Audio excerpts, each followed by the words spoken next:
ഞാനിന്ന് തയ്യാറാക്കിയിരിക്കുന്നത് ഇഫ്താറിൻ്റെ ടൈമിനാണെങ്കിലും നമുക്ക് വേനൽ ചൂടകറ്റാനായിട്ടാണെങ്കിലും നല്ല കിടിലൻ ടേസ്റ്റുള്ളൊരു ഷേക്കാണ് തയ്യാറാക്കിയിരിക്കുന്നത്. മാംഗോ വെച്ചിട്ടുള്ളൊരു ഷേക്കാണ്. അപ്പോൾ നമുക്ക് പെട്ടെന്ന് തന്നെ വീഡിയോയിലേക്ക് കടന്നാലോ. അപ്പോൾ ഞാൻ അതിന് വേണ്ടിയിട്ട് ഒരു 5 മാങ്ങ എടുത്തിട്ടുണ്ട് കേട്ടോ. അത്യാവശ്യം നല്ലവണ്ണം പഴുത്ത മാങ്ങ തന്നെ എടുക്കണം, എന്നാൽ തന്നെ കറക്റ്റായിട്ട് ടേസ്റ്റും കാര്യങ്ങളും കിട്ടുക.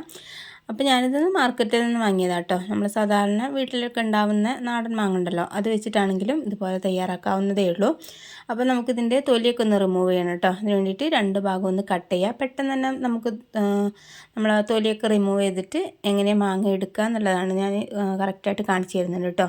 ഇതുപോലെ മാങ്ങയുടെ ഉൾഭാഗത്ത് കത്തി വെച്ചിട്ട് ഇതുപോലെ അങ്ങ് വരഞ്ഞു കൊടുക്കുക കേട്ടോ. വരഞ്ഞു കൊടുത്തിട്ട് നമ്മൾ സ്പൂൺ വെച്ചിട്ടാണെങ്കിൽ പെട്ടെന്ന് നിങ്ങൾ കോരി എടുക്കുമ്പോൾ ഒട്ടും തന്നെ വേസ്റ്റ് ആവാതെ മൊത്തത്തിൽ നമുക്ക് കിട്ടും കേട്ടോ.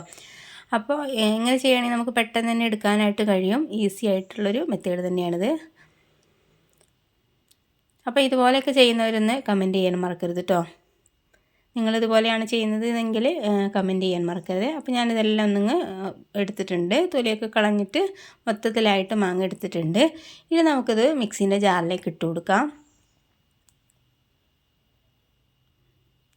ഇനി നമ്മളതിലേക്ക് മധുരത്തിന് ആവശ്യമുള്ള പഞ്ചസാരയാണ് ചേർത്ത് കൊടുക്കുന്നത്. ഒരു 4 ടേബിൾ സ്പൂൺ പഞ്ചസാര ഞാൻ ഇട്ട് കൊടുക്കുന്നുണ്ട് കേട്ടോ. അത്യാവശ്യം മധുരമുള്ള മാങ്ങയായതുകൊണ്ടാണ്.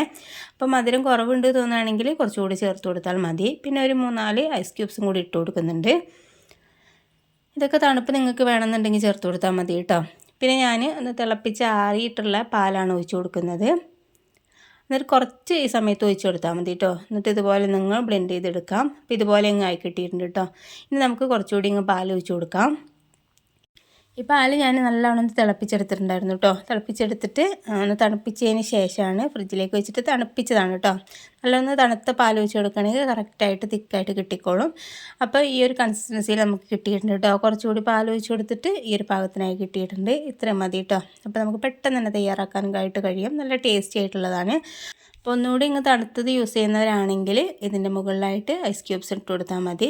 ഇപ്പോൾ ഞാൻ അത്യാവശ്യം തണുപ്പുണ്ട് കേട്ടോ, അതുകൊണ്ടാണ് ഐസ് ക്യൂബ്സ് ഒന്നും ഇട്ട് കൊടുക്കുന്നില്ല. പിന്നെ ഒന്നുകൂടി ഒന്ന് ഭംഗി കൂട്ടാൻ വേണ്ടിയിട്ട് മാങ്ങയുടെ ഒരു കഷ്ണമൊക്കെ ഇട്ട് കൊടുക്കാം. നട്ട്സ് എന്തെങ്കിലും ഉണ്ടെങ്കിൽ മുകൾ ഭാഗത്തൊക്കെ ഡെക്കറേറ്റ് ചെയ്യാൻ വേണ്ടിയിട്ട് വെച്ച് കൊടുക്കാം. അപ്പോൾ അതൊക്കെ ഒന്ന് ഭംഗിക്ക് വേണ്ടിയിട്ട് ഒന്നുകൂടി ഒന്ന് ഭംഗി കൂട്ടാൻ വേണ്ടിയിട്ട് ഇട്ട് കൊടുക്കാവുന്നതേ ഉള്ളൂ. അപ്പോൾ ഞാൻ വേറെ ഒന്നും ചെയ്ത് കൊടുക്കുന്നില്ല കേട്ടോ. അപ്പോൾ സാധാരണ നോർമലായിട്ടുള്ളൊരു മാംഗോ ഷേക്കാണ് ഞാൻ തയ്യാറാക്കിയിരിക്കുന്നത്. അപ്പോൾ വീഡിയോ നിങ്ങൾക്ക് ഇഷ്ടപ്പെട്ടിട്ടുണ്ട് എന്നുണ്ടെങ്കിൽ ലൈക്ക് ചെയ്യാൻ മറക്കരുത്. സബ്സ്ക്രൈബ് ചെയ്യാതെ കാണുന്നവരൊന്ന് സബ്സ്ക്രൈബ് ചെയ്ത് സപ്പോർട്ട് ചെയ്യണം കേട്ടോ. അപ്പോൾ ഈ ഇഫ്താറിൻ്റെ ടൈമിന് നമുക്ക് ട്രൈ ചെയ്ത് നോക്കാൻ പറ്റുന്ന കിടിലൻ ടേസ്റ്റുള്ളൊരു ഷേക്ക് തന്നെയാണിത്. അപ്പോൾ ഫാമിലി ഫ്രണ്ട്സിനൊക്കെ ഒന്ന് ഷെയർ ചെയ്യാനും മറക്കരുത്.